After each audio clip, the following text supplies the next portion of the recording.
TG Bharat గారికి సపోర్టుగా మా MP గారు ఎవరు బైరెడ్డి శబరి గారు ప్రస్తుతానికి మార్కెట్లో డీజిల్ పెట్రోల్ దొరకడంలే పాపం అయినప్పటికీ కూడా పెట్రోల్ బంకుకు పోయి డీజిల్ పట్టించుకొని ఆమె తొందరగా పరిగెత్తుకుంటా దెబ్బ కర్నూలుకి వచ్చి సిద్ధార్థరెడ్డి గారు రౌడీ గూండా అని మాట్లాడినారు. సంతోషం మేడం శబరి గారు, సంతోషం, మీరు నా గురించి బాగా మాట్లాడినారు, సంతోషం.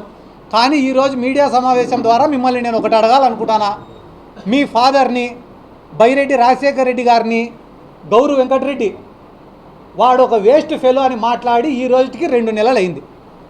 ఎందుకు మీరు ఈ రోజు వరకు కౌంటర్ ప్రెస్ మీట్ పెట్టలే?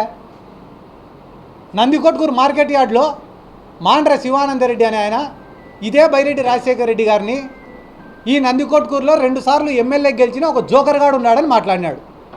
దానిపైన మీరు ఎందుకు ప్రెస్ మీట్ పెట్టాలా, స్పందించలే? నందికొట్కూరు ఎమ్మెల్యే జయసూర్య గారు ఏమన్నాడు? ఆయన బైరెడ్డి రాజశేఖర రెడ్డికి మా తెలుగుదేశం పార్టీకి సంబంధమే లేదు, అతను చెప్తే ఏ ఒక్క అధికారి కూడా స్పందించాల్సినటువంటి అవసరం లేదు అని చెప్పి 100 మంది ముందర మాట్లాడినాడు. దానిపైన మీరు ఎందుకు స్పందించలే? దానిపైన స్పందించారు. కానీ సిద్ధార్థరెడ్డి పైన స్పందించాలంటే మాత్రం వెంటనే పరిగెత్తుకుంటూ వస్తారు. పరిగెత్తుకుంటూ వచ్చి రౌడీ గూండా క్రిమినల్. సిద్ధార్థరెడ్డి గారు రౌడీనా కాదా అని చెప్పడానికి మిమ్మల్ని ఎంపించేశారా?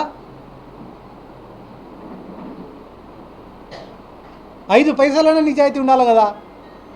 పిల్లల్ని గారాబంగా చూసుకునే తల్లిదండ్రులు ఉంటారు, అల్లారు ముద్దుగా చూసుకునే తల్లిదండ్రులు ఉంటారు.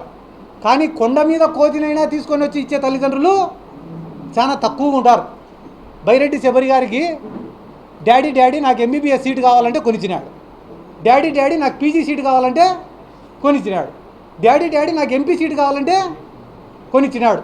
100ల కోట్ల ఆస్తులు ఇచ్చినాడు. ఈ ప్రపంచంలోనే లావిష్ లైఫ్ స్పెండ్ చేసుకునేంత అవకాశం నీకు ఇచ్చినాడు మీ ఫాదర్. అటువంటి మీ ఫాదర్ని ఎవడు పడితే వాడు విమర్శిస్తుంటే ఒక్కరోజు స్పందించని బైరెడ్డి శబరి గారు సిద్ధార్థరెడ్డి పైన మాట్లాడమంటే మాత్రం అమెరికాలో ఉన్న ఫ్లైట్ ఎక్కి కర్నూలుకి వస్తారు. ఎందుకు? ప్రతిపక్షంలో ఉండాళ్లే ఏం మాట్లాడినా చెల్లిపోతుంది. నేనేమన్నా మాట్లాడినా తిరిగి మాట్లాడాడులే. ఒకవేళ వాడు ఏమన్నా మాట్లాడితే నేను వెంటనే ప్రెస్ ముందు కూర్చొని మహిళను ఎవరైనా ఇలా మాట్లాడచ్చా అండి, డాక్టర్ని ఎవరైనా ఇలా మాట్లాడచ్చా అండి అని ఏడ్చి మళ్ళీ బురద అంతా వాడిపైన చల్లొచ్చని ఒక ఆలోచన.